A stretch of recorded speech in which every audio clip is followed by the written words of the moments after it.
আসসালামু আলাইকুম প্রিয় ফুটবল ফ্যান্স। মেসি ছাড়া কি আর কোনো প্লেয়ার নেই আর্জেন্টিনায়? আর্জেন্টিনা কি পারবে কোপা আমেরিকা 2021 জয় করতে?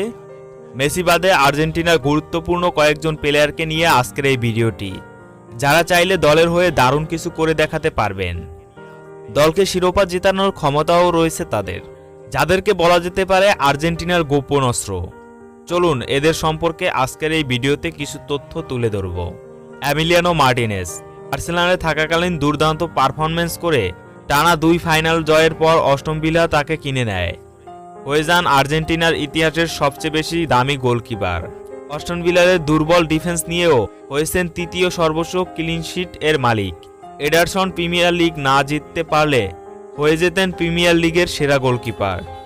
প্রিমিয়ার লিগে সবচেয়ে বেশি রেটিং ও সেভ করা খেলোয়াড়দের মধ্যে তিনি ছিলেন অন্যতম। বর্তমানে আর্জেন্টিনার গোলবারের ভরসার প্রতীক তিনি। তাকে দিয়েই আর্জেন্টিনা কোপা আমেরিকার শিরোপা জয়ের আশা দেখছে। নাহুয়েল মলিনা উদিনেসের হয়ে ক্যারিয়ারের এখন পর্যন্ত সেরা মৌসুম পার করেছেন মলিনা। পল মলিনা জুটি এই সিরিয়াতে এখন টিকিয়ে রেখেছে উদিনেসকে। নিঃসন্দেহে ফিউচারে দুর্দান্ত একটা রাইট ব্যাক পেতে যাচ্ছে আর্জেন্টিনা। পাশাপাশি এবারের কোপা আমেরিকায়ও দারুণ পারফরমেন্স করে চলেছেন এই তরুণ right back. Cristian Romero best defender of the year in Italia league. আটালান্টার হয়ে ক্যারিয়ারের সেরা মৌসুম পার করেছেন এই ডিফেন্ডার।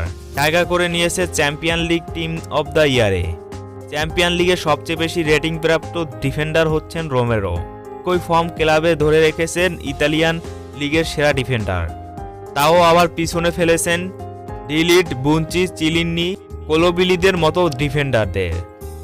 আর্জেন্টিনার একাদশের ডিফেন্স লাইনের অন্যতম ভরসার প্রতীক তিনি। কোপা আমেরিকা জয়ের অন্যতম চাবিকাঠি হবে এই ডিফেন্ডার। রদ্রিগো ডি পল। কথায় আছে যেখানেই বল সেখানেই ডিপল। সেটা আর্জেন্টিনা হোক বা উদিনেস। ডিপলকে ছাড়া উদিনেসের মিডফিল্ড কল্পনা করা যায় না। দুর্দান্ত পারফর্ম করে হয়েছেন এবারের ইতালিয়ান লিগের সেরা মিডফিল্ডার। ইতালিয়ান লিগে এবারে সবচেয়ে বেশি dribble, chance create, big chance create, pass, final thread, সবচেয়ে বেশি 500+ পাস দেওয়া খেলোয়াড় ছিলেন ডিপল। কোপা আমেরিকার শিরোপা জয়ের অন্যতম একজন তিনি।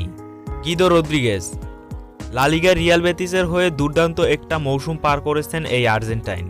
লা লিগায় অন্যতম সেরা ডিফেন্সিভ মিডফিল্ডার গিদো রদ্রিগেজ। এবারে লা লিগায় সবচেয়ে বেশি ট্যাকেল করা খেলোয়াড়ও তিনি। দারুণ খেলে থাকেন, পাশাপাশি কোপাতেও দারুণ ফর্মে রয়েছেন তিনি। লিওনার্দো পারাদেজ পিএসজির হয়ে দুর্দান্ত একটা মৌসুম পার করেছেন পারাদেজ। ক্যাম্প নুতে বার্সার বিপক্ষে জয়ে তার অবদান ভোলার মতো নয়। পিএসজির হয়ে এই সিজনে মিডফিল্ডারদের সেরা ছিলেন তিনি। পারাদেজকে নিয়ে বেশি কিছু বলার নেই, দারুণ একজন ডিফেন্সিভ মিডফিল্ডার তিনি। লাউতারো মার্টিনেজ ইন্টার মিলানের হয়ে এবারের ইতালিয়ান লিগ জয়ের পেছনে লুকাকুর পর সবচেয়ে বেশি যার অবদান সে হলো লাউতারো মার্টিনেজ। হয়েছেন দলের দ্বিতীয় সেরা গোল স্কোরার।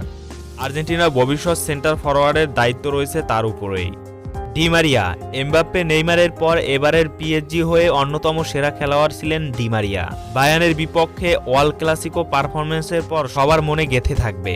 নেইমার অনুপস্থিতিতে এমবাপ্পির সাথে ভালোই সামাল দিয়েছিল পিএসজির অ্যাটাকিং লাইনে। এই সিজনে দারুণ পারফরমেন্স করেছেন পিএসজির হয়ে, সেই ধারাবাহিকতা এখনও জাতীয় দলে দেখা যায়নি। তবে আশা করি খুব তাড়াতাড়ি তাকে ফর্মে দেখব। সার্জিও আগুয়েরো ইনজুরির কারণে এই সিজনে বেশি সময় মাঠের বাইরেই থাকতে হয়েছে তাকে, কিন্তু মেসির পরে ভিন্ন কোনো ক্লাবে আলো ছড়ানো আর্জেন্টাইন খেলোয়াড় হচ্ছেন সার্জিও আগুয়েরো। কিছুদিন আগেই ম্যানচেস্টার সিটির হয়ে জিতিয়েছেন প্রিমিয়ার লিগ, খেলেছেন চ্যাম্পিয়ন লিগের ফাইনাল, করেছেন বিদেশি খেলোয়াড় হিসেবে প্রিমিয়ার লিগে সবচেয়ে বেশি গোল করার রেকর্ড। লিওনেল মেসির কথা নাই বললাম। এই প্লেয়ারগুলো যদি একবার তাদের সেরা ফর্মে ফিরে আসেন, তাহলে কোপা জয়ের অন্যতম একটি দাবিদার হয়ে থাকবে আর্জেন্টিনা। আশা করি খুব তাড়াতাড়ি সবাই তাদের সেরা ফর্মে ফিরে আসবে। আপনাদের মতামত কি এই খেলোয়াড়দের নিয়ে? অবশ্যই কমেন্ট বক্সে কমেন্ট করে জানিয়ে দিন। পরবর্তী ভিডিও দেখার আমন্ত্রণ জানিয়ে এখানেই বিদায় নিচ্ছি। আল্লাহ হাফেজ।